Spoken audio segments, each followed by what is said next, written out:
Tama na. Sige. Sige na lang yan.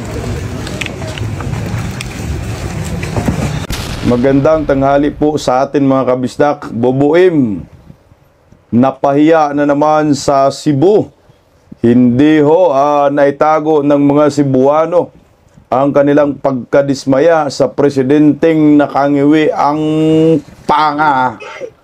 Anak ng kagwang, paggalit ka talaga, hindi mo maiwasang magalit ho eh. Merong isang insidente ho kasi na nakunan po ng video ng mga netizen na talagang walang kamor-amor ang mga Sugbuhanon kay Bubuim. At pag-usapan rin po natin itong rant ni Aisa Sigira. Abaho, pumalag yung naturang sikat na singer, artista sa nangyayaring korupsyon sa ating bansa. At ang sabi niya, tapos na ang resilience dahil kailangan na po nating sumigaw at kailangan na po nating mag-ingay. Maganda ho ito ha. Maganda po pag may ganitong klaseng mga sikat na mga celebrity na magayag ng kanilang pagkadismaya na nasa tamang landas ho sana. Ang pagsigaw hindi kagaya dito kay Vice Petrang Caballo na sumama sa mga kaliwa. Okay, tablahang John Vic Remulla at Boyeng Remulla pinag-uusapan po sa social media. Dahil po sa mga isiniwalat ni Boyeng na di umano na merong warrant of arrest na si Senador Ronald Bato de la Rosa na inilabas ng International Criminal Court. Hindi po nagkaintindihan yung mga hinayupak eh. Pa-like po muna, pa-share, pa-subscribe at pakipindot po ang inyong notification bell upang lagi po tayong updated sa ating mga video. At suportahan po natin ang Birada Aguila tuwing Lunes hanggang Biyernes, alas 2 hanggang alas 3 ng hapon.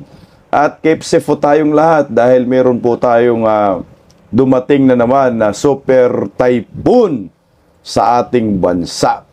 Na ito na nga ho po mga kabisdak, talagang hindi po naiiwasan ni Aisa Sigira ang pagkadismaya. Dahil umabot na po ang mga nasawi sa nakaraang bagyong Tenyo ng 204 ka tao. Grabe. Sino managot po dyan sa 204?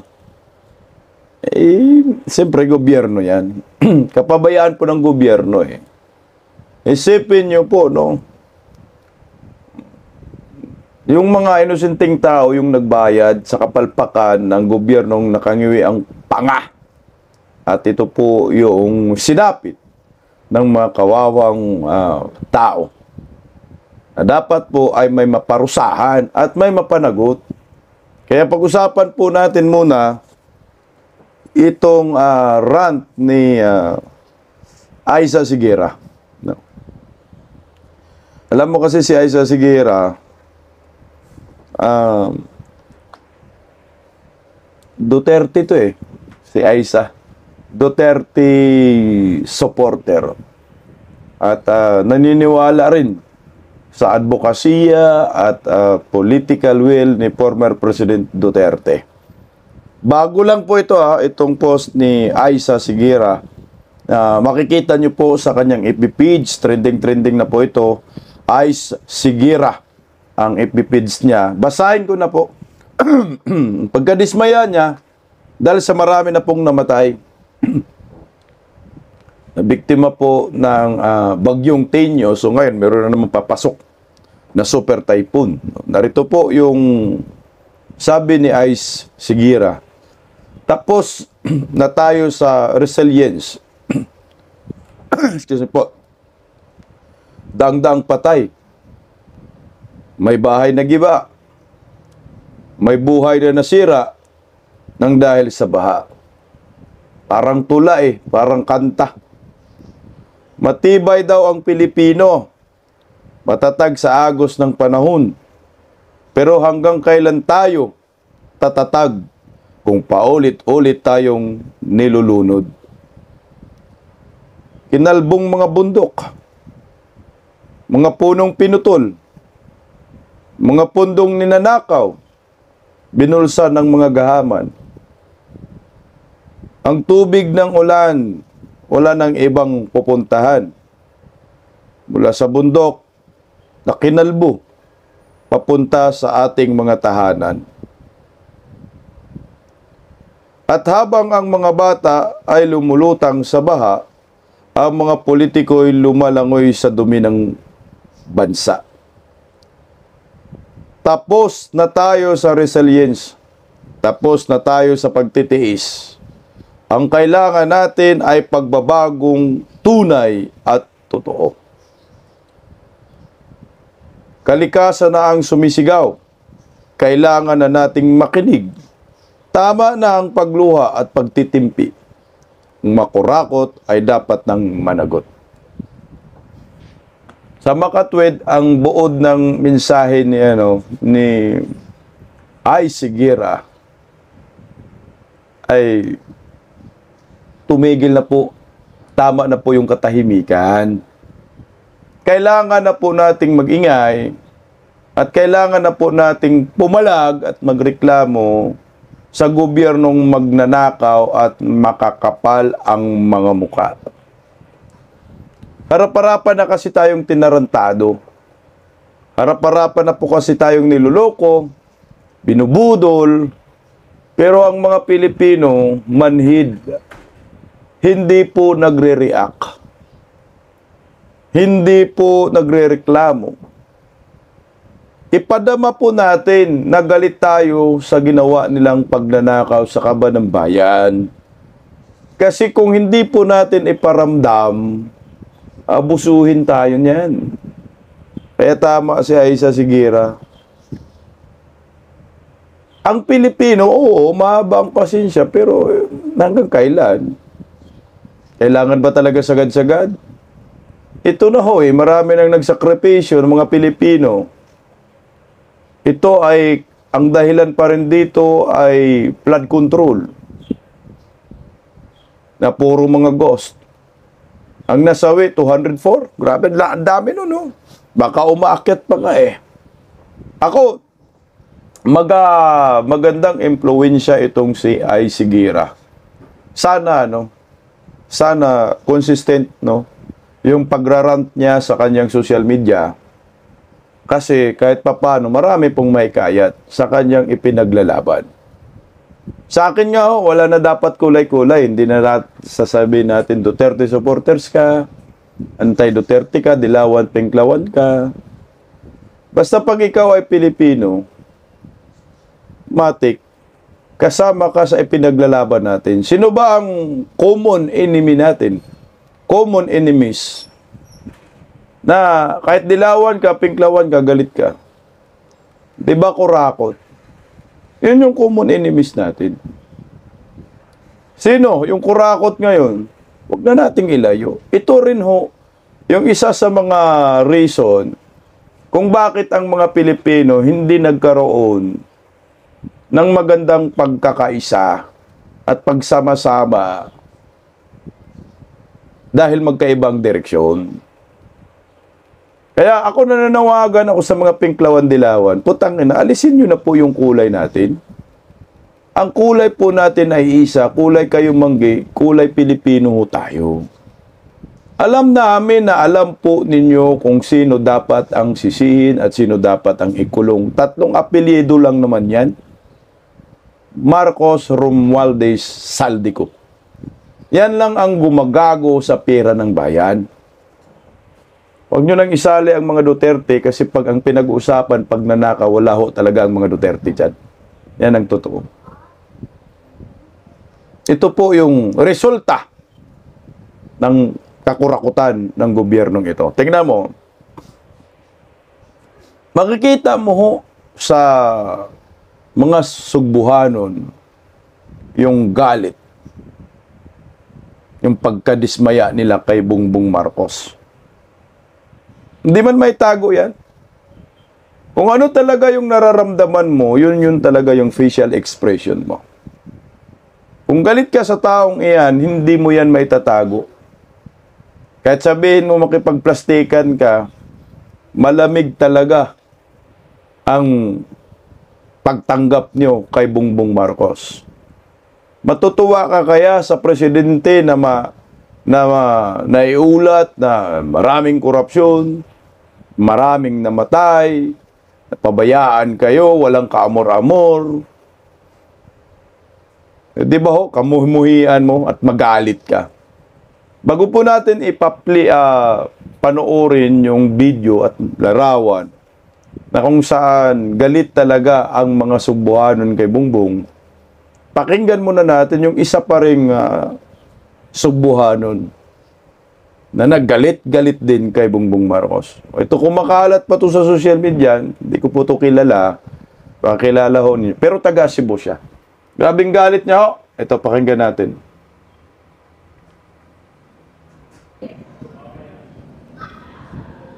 Mr. President Ferdinand Romualdez Marcos Jr., I will address you politely, even though I hate your guts violently, in respect for the office that you hold that represents the leadership of our country.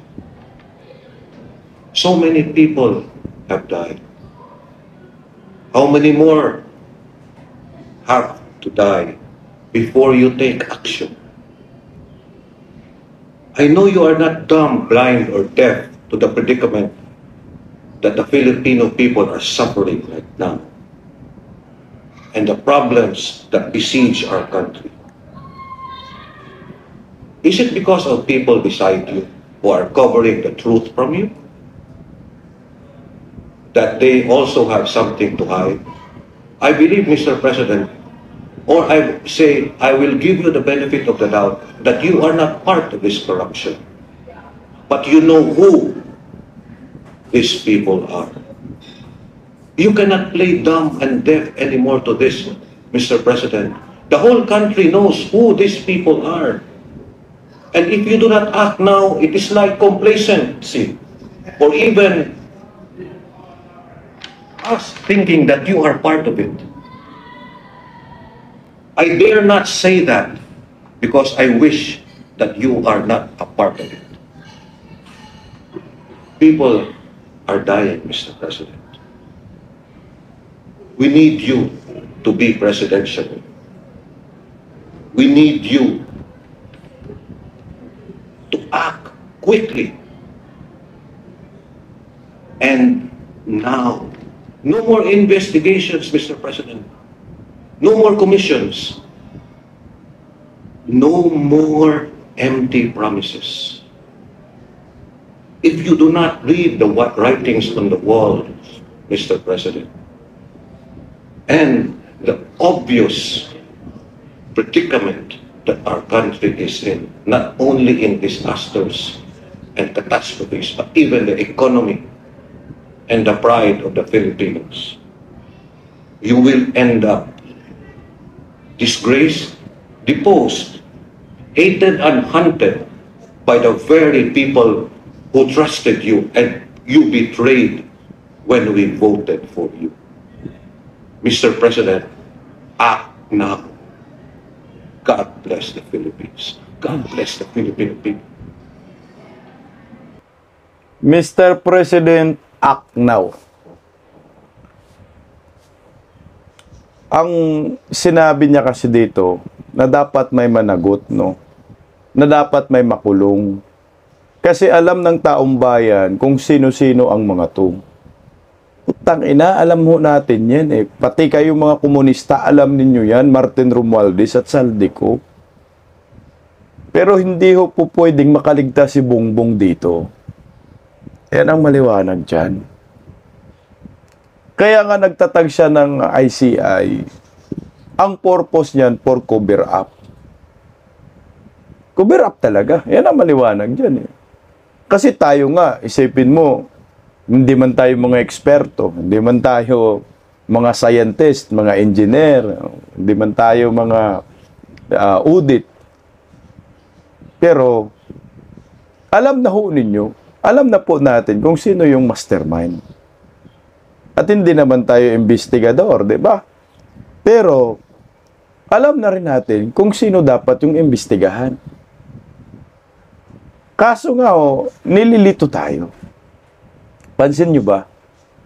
Yung panawagan ni Sir at panawagan ni Aisha Sigera, pareho may dapat managot. Ang problema nga yung mastermind nakaupo. Kasi kung dadaliin nila ng todo-todo si Saldico, dali din si Martin Romualdez. So yung kunyari kasuhan daw nila si Saldico, wala pa namang kaso, that's part of optics. Optics lang yan, palabas lang yan. Para kunyari, maibsang kaunti ang galit ng taong bayan.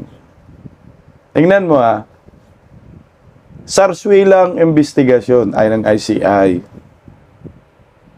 Katakot-takot na mga witness ang nagsabi na maraming kongresista nakasabwat sa korupsyon. Pero ano po ang nangyayari? Meron kayang pinatawag ang ICI na kongresista? Meron kayang nakasamang kongresista na makakasuhan? Wala, no? Patayin na. Niloko tayo alam naman natin mga kongresista may pasimuno dito sa nakawan sa gobyerno. Mga tuta ni Bongbong Marcos, mga tuta ni Martin Romualdez, Saldico. Pero wala kang narinig, no? Na may kinasuhan. Ang ginawa nila, nagdrama sila, dinali nila itong si Jinggoy, Villanueva, for what? Para maibsan ang galit ng taong bayan? Sa totoo lang hindi yan ang gustong makulong ng taong bayan, hindi si Jinggoy, hindi si Senator Joel Villanueva. Ang gusto natin makulong ay si Saldico at si Martin Romualdez. Ang problema dyan, dahil protektado Protektado ng gobyernong Marcos itong pangalan na ito, Romualdez at Saldico. Kasi nga na nga naman, pag malaglag tong mga to, laglag din sila. Kaya yung sigaw ng dapat managot at may makulong, malabo yan Kung yung tutukan mo na dapat makulong si Martin Romualdez sa Saldico, mukhang malabo para sa akin Kasi pag nangyari yan, kulong din dapat yan si Bongbong Marcos. Mapunta sa kanila yan.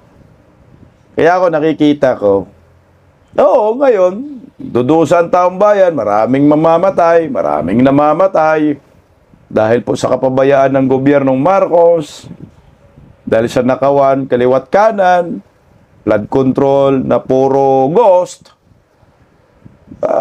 Tuwang-tuwa sila ngayon, maliligtas sila ngayon. Lalo na si Bongbong Marcos, may immunity yan May immunity si Bongbong Marcos, kaya hindi pwedeng makasuhan. Ang tanging mangyayari dyan, kailangan masipa siya. Mapatalsik sa pwesto or mag-resign para makasuhan siya.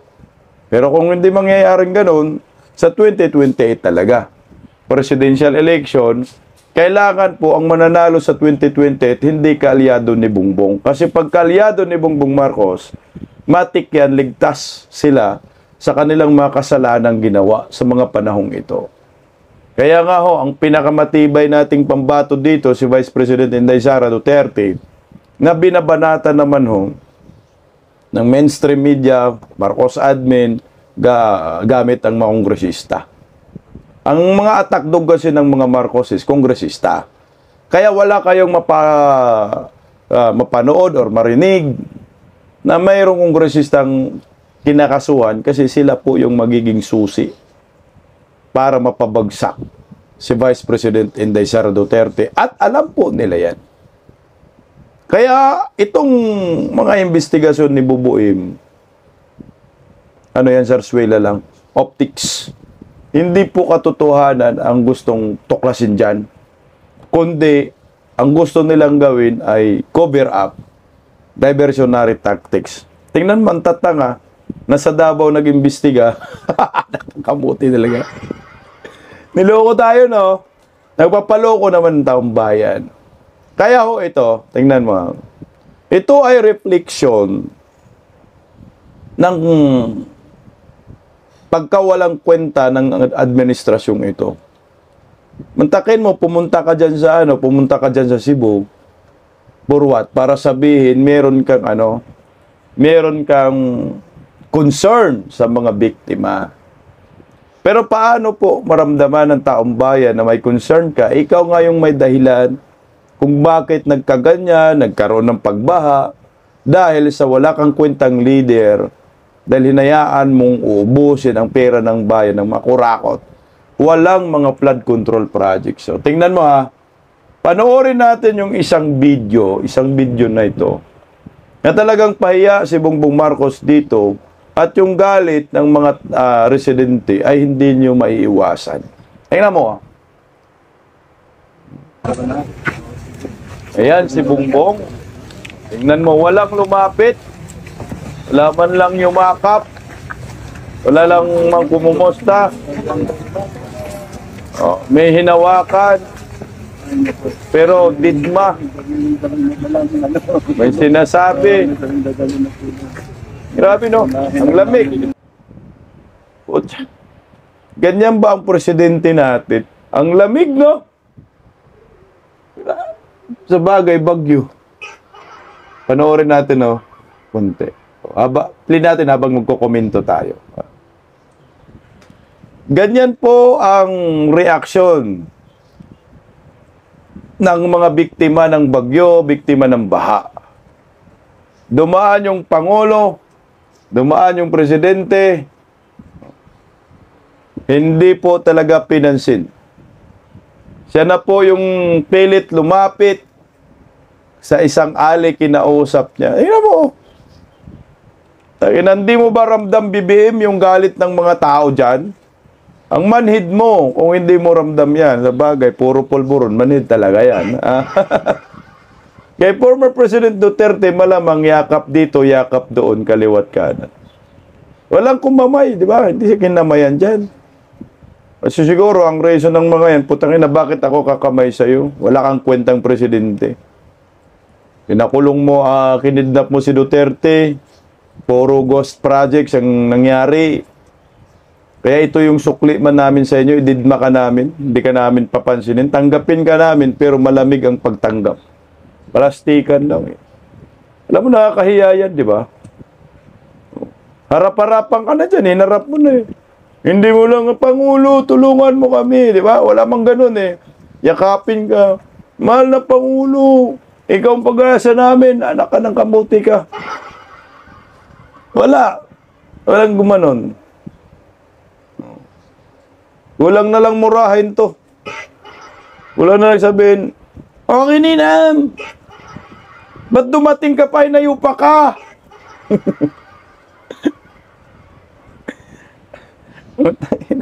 Munta ka dyan, wala kang dala man lang ayuda. Bit-bit ka man sana ng DSWD dyan. Na habang pumupunta ka sa kanila, may nag-aaboting ayuda. Hindi yung putang ina, plastikan ka dyan. Di plastikin ka rin ng mga taga Cebu. Pero, naawa lang ako dito kay Bubuim talaga. Sa totoo, tingnan mo yung caption dyan. Nag-iikot sa Cebu ang Pangulong Bongbong Marcos para magbigay ng tulong sa mga nasalanta ng Bagyong Tinyo. Yun yung caption dyan. Butang ina, may nabot ka bang tulong dyan? Oh. Wala man dala kahit isang plastic. Dapat binago mo dyan, sir. Napahiya ang Pangulo pagdating niya sa Cebu. Hindi pinansin, malamig ang pagtanggap ng mga Sugbuhanon dahil galit na ang mga taga-Sugbo sa palpak na Pangulo. First time lang yata natin nakatagpo ng isang Pangulo na hindi pinapansin sa mga ganyang pangyayari. Kung totoosin, dapat nga magsusumbong ka sa kanya. Pangulo, tulungan mo kami. Wala eh. Putang na, walang kamor-amor. Mag-resign ka na niyo, sinusuka ka na. Meron pa isang larawan. Ito yung trending na larawan. Na kung saan, barap siya din sa mga tao. Pero tingnan nyo naman yung mga mukha nila, anak ng kagwang. Wala, parang gusto nang sapukin si Bubuim dyan eh. Tingnan nyo naman ang kanilang mga reaction, mga facial reaction. Pakiramdam nila, putang ina mo, wala kang kwentang Pangulo. Pangungurakot lang alam mo, nayaan mong ubusin ang kaba ng bayan. Oh, tingnan mo nangyayari sa amin na walang kami ng mahal sa buhay dahil sa kapabayaan mo. Tapos nandito ka, harap ka, ang kapal ng mukha mo. Anong gagawin natin? Ano si BBM? Ito ay larawan ng isang pagkadismaya. Larawan ng galit ng mga Pilipino sa isang presidenteng walang alam. May alam kundi pangungurakot lamang. Nahayaan yung kanyang mga alipuris maglima sa kaba ng bayan. Ni isa walang nakulong. Ni isa walang nakasuhan. Mga maling tao pa yung inaakusahan. Malinis nga na Pangulo, hugas kamay. Laging naghuhugas kamay, wala daw sala. Puta. Walang ganun yun. Managot ang dapat managot. Kasuhan ang dapat kasuhan. Kaya tama nga yung sinasabi ni Aisa Sigera. Tama na ang pananahimik. This is the time na kailangan pong sumigaw tayong lahat. Alam nyo ba, itong si Bubuim, pro-mining ho ito. Kaya ito, basahin ko lang yung sinabi ni Aisa Sigera dito. Kinalbong mga bundok, mga punong pinutol, mga pundong ninakaw, binulsa na mga gaman, ng mga gaman. Sa policy Bubuim dito Marcos admin. Kasi pro-mining sila. Kaliwat ka ng pagmimina, hinayaan lang dyan Bongbong Kaliwat ka ng pagpuputol ng puno Kagaya dyan sa Sierra Madre. Alam niyo po ba, may mina na dyan? Nakakalbo yung Sierra Madre, ito nga yung wall natin laban sa bagyo. Pero itong si Bongbong Marcos, pinopromote niya yung pagmimina. Kinakalbong mga kabundukan. Ako na, galing ako sa Ilocos kamakailan. Pucha guys, makikita mo yung mina, kalbong-kalbong bundok, dyan sa gilid, kaliwat kanan. Ganun ho katindi. Itong gobyernong Marcos, walang malasakit. Kaya pag umulan, bumagyo, panigurado sa pool ang mga residente. Meron nga rin akong napanood sa Nueva Vizcaya na lumalaban dyan sa pagmimina, pinuputol mga kapunuan, dyan sila kumukuha ng pangkabuhayan Tinutulan ng mga katutubo. Hindi umubra mga katutubo, pinadala na napakaraming kapulisan. Yan ang mukha ngayon ng gobyernong Marcos. Tapos na tayo sa resilience, tapos na tayo sa pagtitiis. Ang kailangan natin pagbabagong tunay at totoo. Naibigay na po kasi sa atin yung tunay na pagbabago. Sa panahon ni former President Duterte, talagang nabago ang lahat. Ano bang gusto nating mabago? Gusto po natin na maayos na buhay, walang korupsyon, bigyan tayo ng peace and security, accountability, hindi tayo binabaha, at walang mamamatay sa bagyo at baha. Yan ang gusto natin pagbabago. Nung dumating itong si Marcos, nagbago rin. May pagbabago din. Anong nagbago din? Yan. Dumami ang mga kurakot, kaliwat ka ng nakawan, walang flood control, baha, bagyo, may namatay, may kasama pang lindol. Ang administrasyong ito, masaya sila. Masaya ang mga kurakot dahil hindi man sila napaparusahan. Ako, bilib ako dito kay Aisa Sigera. Sana ma'am, sir, tulungan nyo po kaming mga political vlogger na ma-enlightened ang maraming Pilipino sa mga kasamaan ng gobyernong Marcos. Sa mga kasamaan ng mga lipuris ni Bongbong na nagpapahirap sa ating bayan, sa ekonomiya. Bagsak na lagapap. Bakit na naman sa 59 ang palitan ng piso kontra dolyar? Yan ay refleksyon sa mahinang gobyerno, sa mahinang ekonomiya. Sino na naman magsasuffer dyan at maghihirap? Tayo na naman, mga ordinaryong Pilipino. Kaya kung ang mga Pilipino ay patuloy ang pagtitimpi at pananahimik, walang mangyayari. sa ating ipinaglalaban. Ganun na lang ang mangyayari talaga. Sana, sama-sama tayo, sisigaw ng pagbabago. Kailan po yan? Putsang ina, kung pwede pa lang bukas na, ngayon na. Kaso nga lang, nasa batas eh. Ang election 2028 pa. Si Vice President Inday Sara lang ang pag-asa natin dito.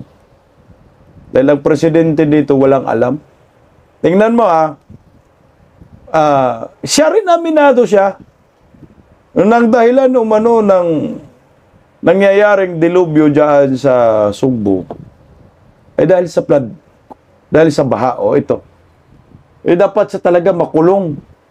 Tapos sabi ni Buboim dito, Ang talagang naging damage ay galing sa baha dito sa bagyong ito. Hindi masyado sa malakas na hangin. At nakita natin na yung mga dinagay dati na mga dike, mga protection ay hindi talaga kaya yung bigat, yung dami ng tubig na bumagsak. may kasama pang iwi. Ang ponton niya ran, no, ang nakaka-damage daw ay hindi yung malakas na hangin, kundi yung pagbaha. In short, your bagyo, buang ka. Dahil daw sa mga dike na inilagay noon ay hindi kinaya. Hindi mo nga proyekto yung mga diki na yan eh. Buti na lang kahit papano meron pang nakasangga eh. Wala ka mang proyektong flood control. Kinurakot mo man yung 29 billion dyan sa Suboy, nayaan mo lang, pinanakaw mo sa mga kongresista na kaalyado mo. Diyan si Prasco. Tanginan nyo, dapat kayo maparusahan eh. Alam nyo po, Nyor, kasalanan mo yan. Hindi ka marunong magpresidente. Kung inayos mo yung flood control at napunta talaga sa tama at hindi kinurakot, malamang hindi sasapitin yan ng mga Pilipino. Napaka-incompetent mo. Wala kang silbing pangulo, wala kang alam. Ano ba ang gagawin natin dito, Nyor? Paulit-ulit na lang ito mangyayari. Sabi ni Aisa Sigera, ayan pala alam mo na palang bahang problema dyan. Bakit? Ang flood control, puro mga multo at hindi mo inayos. Mas maganda pa mag-resign kang buwang ka. Mas okay pa siguro yun. Kaysa naman panay ka salita dyan, palay ka ngiwi dyan, wala ka naman sa gawa. Niloloko mo lang ang Pilipino, nagpapalusot ka lang, yan lang, panakalaysisi. Ay, sobrang lakas kasi ng ulan, dami kasing ulan, daming baha kasi. Kaya yun ang dahilan eh. So, anong solusyon natin? Sige nga. Putya, kung si Kim Jong-un ba yan, wala na, nangabitay ng mga animal, no? Dapat may managot dyan. Dahil, 200 na pala yung 200 plus. Nalaking kapabayan ng gobyerno to. Kaya ang dapat managot ka, Marcos. Dapat din ito makulong sa ICC. Ito, maraming namatay. Legit talaga, 200 plus. Walang gawa-gawa ho. Ito, may record ho talaga. Di kagaya kay Tatay Digong, ginagawa lang issue eh. Maraming namatay, 200 plus. Record na natin. Dahil sa kapabayaan ng gobyerno sa corruption. Sinong managot? Si Bongbong Marcos. Ito dapat yung ma-ICC. Singiwiim. Hindi yung i-ICC mo itong si Tatay Digong at Senator Ronald Bato de la Rosa. Paano? Ang utak nito, utak amahong na. Ayaw na bumaba sa pwesto. Gusto maghari habang buhay, anak ng kigwa ka. Itigil mo ng pangarap, Jor, na hindi ka bababa sa pwesto. Pangarap kasi niya, i-break daw yung record ng tatay niya. Ang galing. 21 years naging presidente, walang babaan. Kaya ang ginawa, ang nangyari, nasipa na people power ng taong bayan. Ay baka nga, magaya yung tatay niya, baka ma-people power din si Bubuim dito. Dahil sa kaugukan. Sama-sama lang ito, ang bawat Pilipino. O ito napag-usapan na natin si former President Rodrigo Roa Duterte, ICC, na dapat si Bubuim dapat mapunta. Mag-usapan na ho natin ito, yung tungkol kay Senator Ronald Bato de la Rosa. Ang tindi mo talaga, Buying! Animal ka. Gusto mo talaga makalimutan ng taong bayan na maraming namatay dahil sa flood control ni Bubuim na puro mga multo, anak ng kagwang. Kaya gumawa po ng issue. Di umano ay si Senator Ronald Bato de la Rosa nilabasan na po ng warrant of arrest ng ICC. Ipapahuli ka na daw si Bato, ipapakulong na daw. Lahat po yan ng media nilabas. Talagang kuha, pick up na pick up. Si Boy pick up.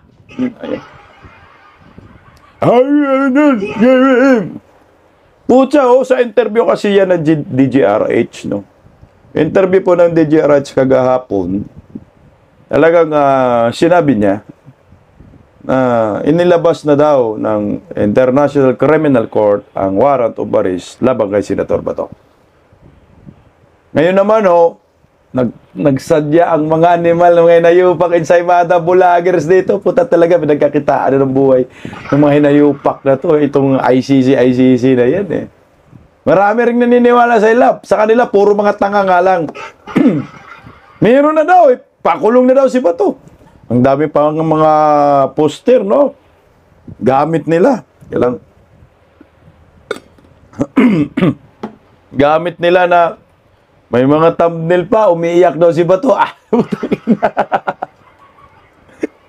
Hindi yan, iiyak si Bato sa parang takot. Iiyak yan sa galit. Ang iyakin na PNP, pero may puso. May galit. Okay, pakinggan po natin itong sinasabi ni Buying lang na pinick up lahat ng mainstream media. At ito po yung sinabi niyo. Pero I have it on good authority Oo. kasi public interest Tama. program to that the ICC has issued a warrant against Senator Bato de la Rosa. Warrant of arrest.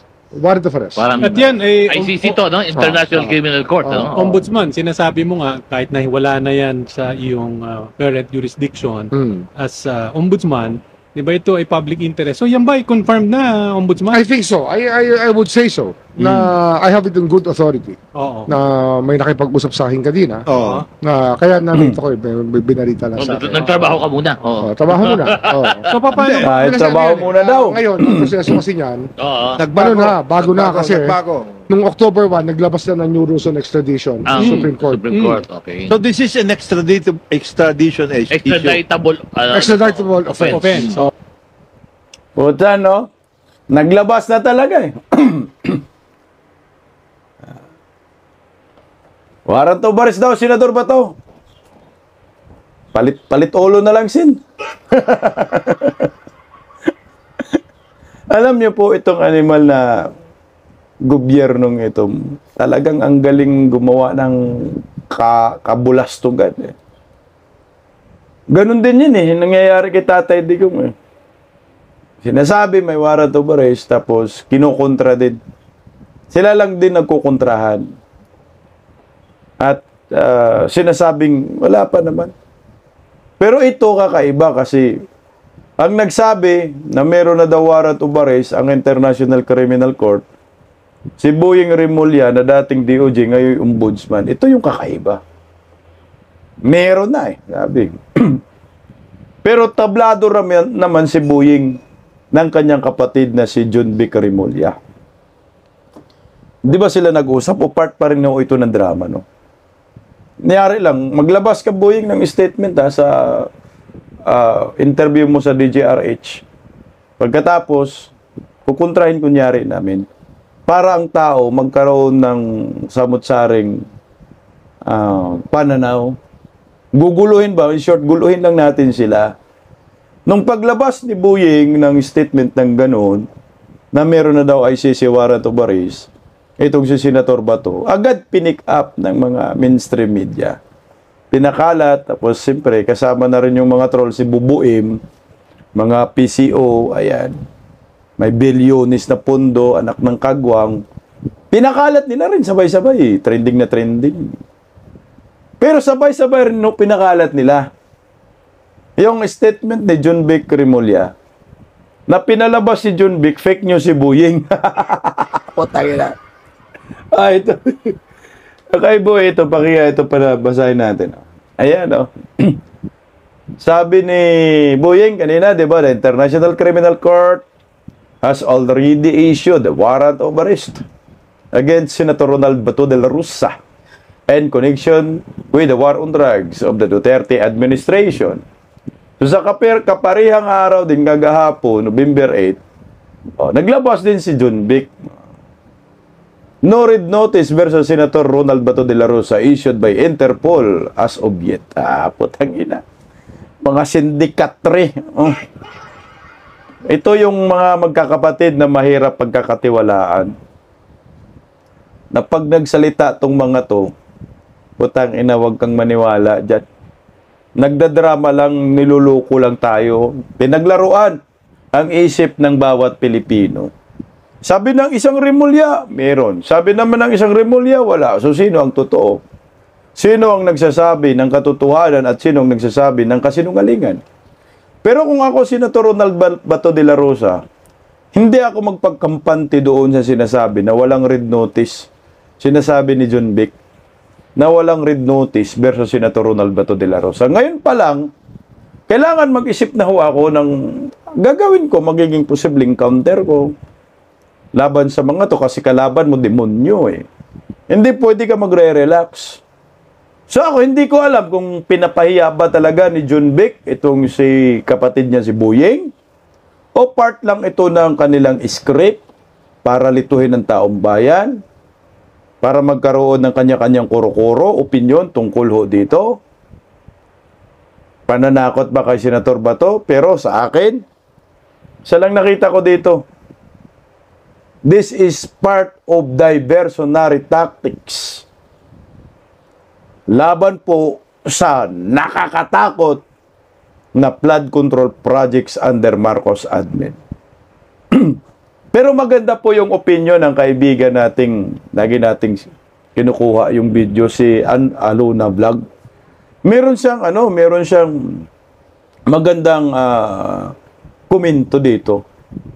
Kung bakit daw naglabas ng ganitong statement si Boyeng at kung bakit ipapakulong nila si Senator Bato gaya ng nagawa nila kay Tatay Digong. Pero nga, ito nga lumabas na fake news yung statement ni Boyeng. Pakinggan natin kasi pati daw International Criminal Court itinanggi na wala eh. Pakinggan natin yung statement ng kaibigan natin. Narito. Itong si Boyeng masyadong excited. Gusto na naman gumawa ng illegal. Alam mo yun? Masyado kang yung... Hindi ka pa pwedeng mapigil? My God. Alam mo yung sa sobrang kadaldalan nitong si Boyeng, dahil nga sobrang excited niya na gawin kay Bato de la Rosa yung ginawa nilang illegal na pag-aresto dito kay PRD. Akalain mo, dineclare niya na agad. Niyapag niya na agad na meron na warrant of arrest from ICC itong si Bato de la Rosa. Siguro ramdam niya ramdam nung kapatid niya si John Vic na baka makuryente sila sa gagawin nila. Kinontra naman niya. Kinontra ni John Vic yung sinabi ni Kuya. Ayan, nagtablahan nga ang magkapatid eh. Excited daw si Boyeng gumawa ng illegal na naman. Nakakatakot. Alam mo itong mga Remulla, nakakatakot pag gumalaw eh. Sanay sila sa ganyan, illegal. Gawang ka talaga ng kwento, dami ng biktima nila eh. Pastor Apollo Siquibuloy, di ba? Tevis, former President Duterte, next in line, Bato. Nakakabote. Kaya madam, tuloy nga natin ni Kuya Zombie, wala pa raw. Oh. Wala nga daw red notice from Interpol. Ano, Kuya Sumbe? Si Buying tinawag na Sumbe kasi nga nabuhay, no? Isang bulate na lang ang pirma po. Tsaka na tumayo talaga ang buwang, no? Ika lang, hindi pa tapos ang mission ko. Papakulong pa namin si Digong. Gaguhin pa namin mga Duterte supporters sa mga kakampi nila. Tika, bangon muna ako. Puta, bumangon ang Sumbe. Tuloy, si Kuya Sumbe. Dito pa yung nakakaloka. Alright, babasahin ko ha. Nagbigay ng pahayag ang ICC spokesperson na si Fadiel Abdallah. Alright. So sabi niya, the official ICC updates can only be confirmed, alright, through its official channel. Noting the court still has only one case at present, one against PRRD. So, in short, dininay. Dininay ng ICC. Yung chika nitong si Boying. So, dininay daw ng ICC yung sinasabi ni Boying. Actually, kasi nahanap ko ban yung statement na yan. Wala akong makita, so hindi ko alam kung saan nakuha ni Miss Aluna Vlog. O, test 8, o sinabi niya, dininay ng International Criminal Court yung marites ni Boying na merong warrant na inilabas sila labang kay Senator Bato. Pero ako naman Bato, pag kang magpakumpiyansa sin, putsang ina, mabibiktima ka. Magagaya ka kay Tatay Digong. Tuloy po. Jutang dyan ng zombie na to. Nakagigil talaga to sa totoo lang. Masyado ka excited. Kasi ilang buwan na lang February na Alam mo sa totoo lang it is all about the impeachment of the Vice President Inday Sara. Okay, so iba naman to ha. Ang sa atin, kaya naglabas dito ng fake news si Buying para tungkol sa ICC ay for diversionary tactics dahil dito sa ginagawa nilang flood control projects, no, na puro ghost. So ito kay Madam, meron siyang naidagdag na may kinalaman di umano dito kay impeachment labang kay Vice President Inday Sara. Ano po, pakinggan natin po, tuloy natin. Kasi kailangan nilang tugisin, tanggalin, gurgurin, i-destroy, mawala, okay? Yung mga posibleng humadlang sa tagumpay ng impeachment na gagawin nila sa Vice Presidente. Because hindi nila kakayanin kung tatakbo or makakatakbo bilang Presidente si Sara sa 2028. Kasi ninyo, ang sinabi, okay, ng mga diskaya, ang sinabi ng mga resource person, diyan sa hearing regarding sa corruption sa DPWH, iba mga congressman. Pero ang ginasuhan... Diba? Tapos, ang iniipit nila ngayon, puro mga senador. Parang wala nga mga congressman na iniimbestigahan Wala, zero. Nakapako sila dito sa mga senador na alam naman natin na impeachment case ni Sara, sila ay bumoto pabor para kay Sara.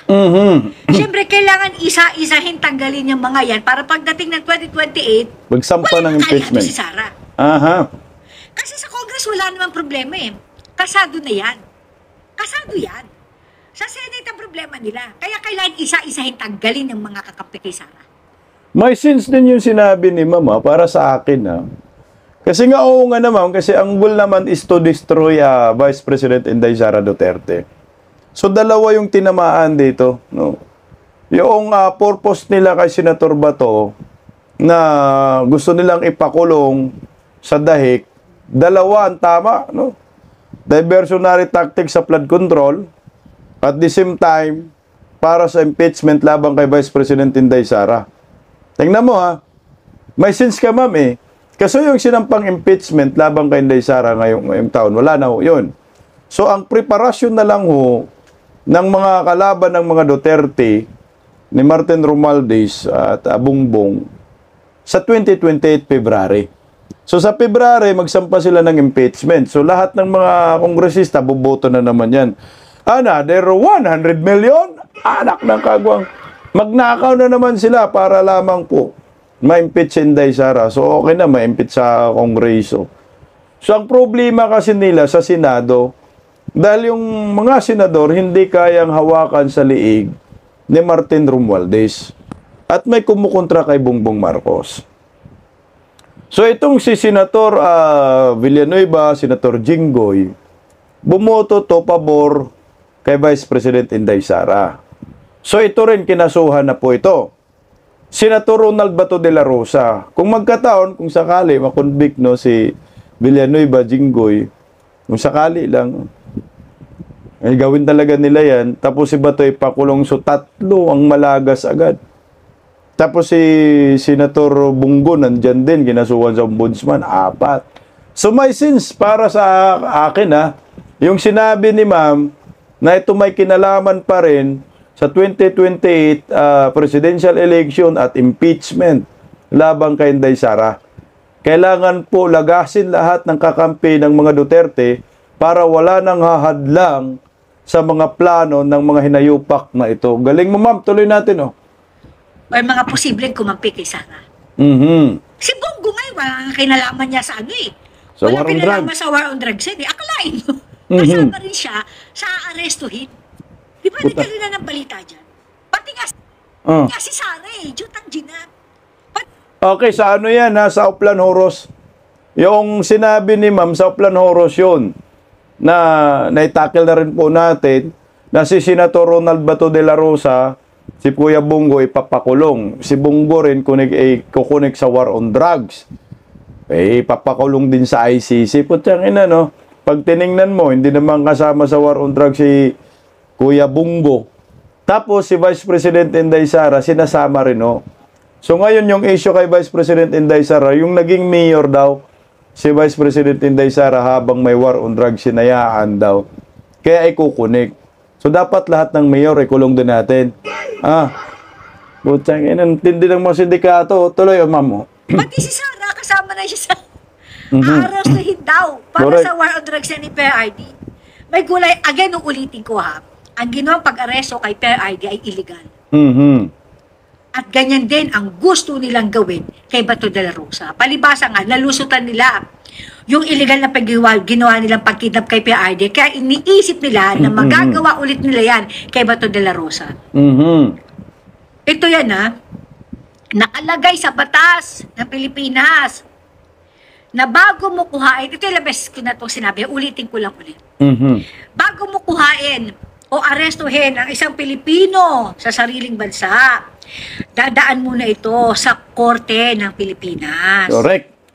Alright, ang Korte ng Pilipinas, i-check mo na yan kung tama ba yung papel, kung legal ba yung warrant of arrest, kung ang pangalan na nakasulat sa warrant of arrest at saka yung pangalan ng uhulihin mo, tama ba? Meron bang probable cause? Ganun. Tapos pwedeng yung mapila yung akusado. At ang pag-aapila niya ay, aabuti pa ng 90 days bago ito pagdesisyonan ng korte. 90 days, so 3 months yan. Doon ako dudugtong sa sinasabi ni Miss Alona Vlog na lusutan kasi ng Marcos admin yung ginawa nila kay former President Duterte na kinidnap, na illegal at nadala sa dahig. Ito na nga ho yung nakatakot dyan. Kaya dahil nagawa nila kay Duterte yan, kay Tatay Digong ng former president, daming supporters, paano pa kaya kay Bato? Kay Bongo? No? Kaya Inday Sara mukhang mahirapan sila. Pero dito kay Senator Bato at Kuya Bongo, baka magtagumpay pa ho sila. Maraming makikidnap itong gobyernong Marcos at ipadala sa dahig. Tuloy lang natin si Ma'am Conte. Alam yun, kung sakasakali naman na makita sa ng korte na valid, alright? Na valid yung warrant of arrest na inihain sa'yo, ikukulong ka muna sa Pilipinas. Sa Pilipinas muna. Either sa NBI or sa or nearest detention facility, sa korte, gano'n. Binibigyan pa nga sila ng pagkakataon mag-bail. May bail pa yan. Correct. Pwede mo lang dalhin. Okay? Ang akusado, ang isang Pilipino, sa ICC kung kusa siyang sumuko. Tama. Alam mo, kung kusa siyang sumuko. Pero sa kaso ni PRD, hindi siya kusang sumuko. Kung kusa siyang sumuko at ibigay na niya yung parang yung karapatan niya, hindi na ba gagamitin na niya, napaka-imposible, wala naman sirang ulong ganun. Na yung karapatan ko, hindi ko nagagamitin, karapatan ko maganap ng abogado, karapatan ko dumulog sa regional trial court, para ipagtanggol ang sarili ko, hindi ko nagagamitin. Putangin na, pambihira yun pag ganun.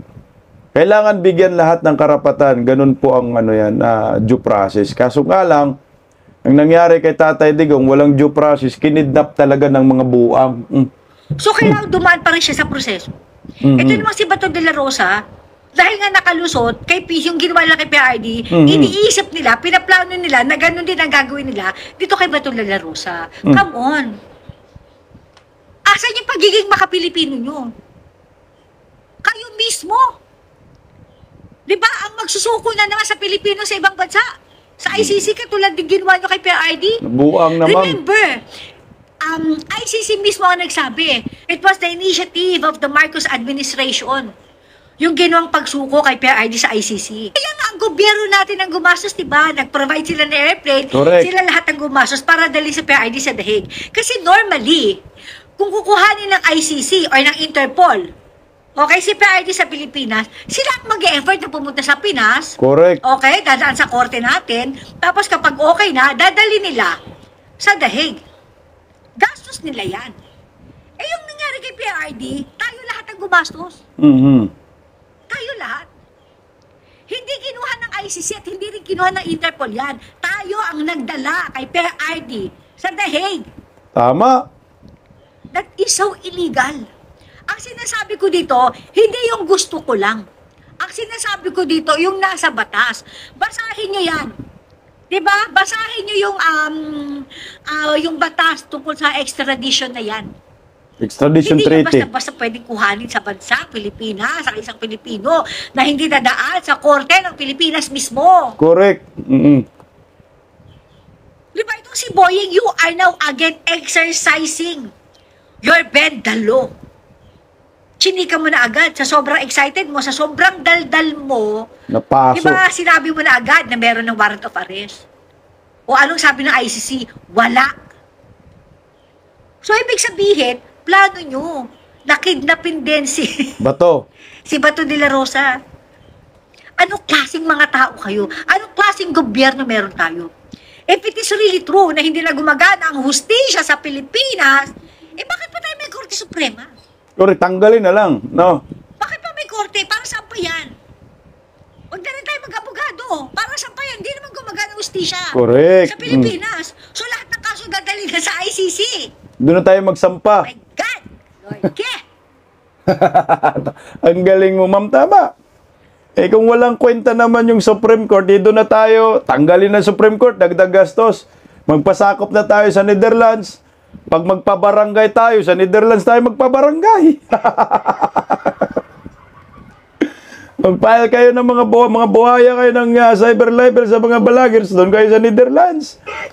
Doon tayo na, pasakop na tayo. Mga tanga talaga. Iyon ang nangyayari ngayon sa ating bansa. May sense yung sinasabi ni Miss Alona Vlog. Kidnapping yung talagang nangyayari doon kay Tatay Digong. Isipin mo, pinoprovide natin lahat. Aeroplano, taxpayer, gumagastos tayo. Isa pa to, talagang impeachable offense po ito. Yung pagsuko ng ating soberanya. Galit na galit kayo ngayon sa China dahil daw sasakupin daw tayo ng China, yung mga teritoryo, mga tanga. Pero dito, soberanya natin, hinayaan po natin na pasukin ng ibang bansa. Nag-provide pa tayo ng aeroplano para dyan. Tapos, ito uulitin muli kasi nga Pilipino, wala na. Masyado nang tinatanga tayo. Kaya tama talaga si Aiza Siguera, wag na po tayo manahimik. Samahan nyo po kami, mag-ingay. Kahit sa social media, i-share nyo po yung mga live na, mga videos namin. Information dissemination. Dahil ang mga satanas sa gobyernong ito, satanas talaga. Kaya, kung gawin mo nila yung ginawa nila kay Digong, Kay Bato, tapos papayagan natin. Isarado na natin ang Supreme Court bukas na bukas para wala na tayong korte.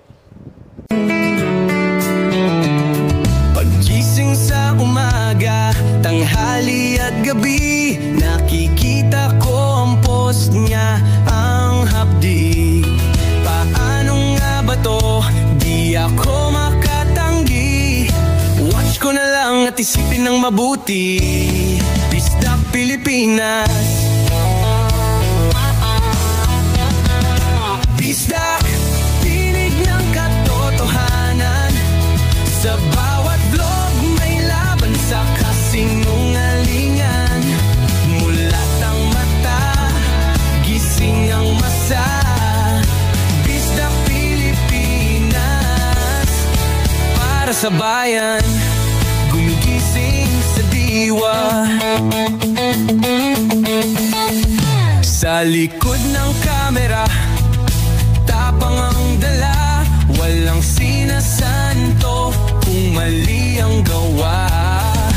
Hinay-hinay, pero palaban. Boses ng tao sa digital na labanan. Bisdak, tinig ng katotohanan. Sa bawat vlog may laban sa kasinungalingan. Mulat ang mata, gising ang masa. Bisdak Pilipinas, para sa bayan, gumigising sa diwa.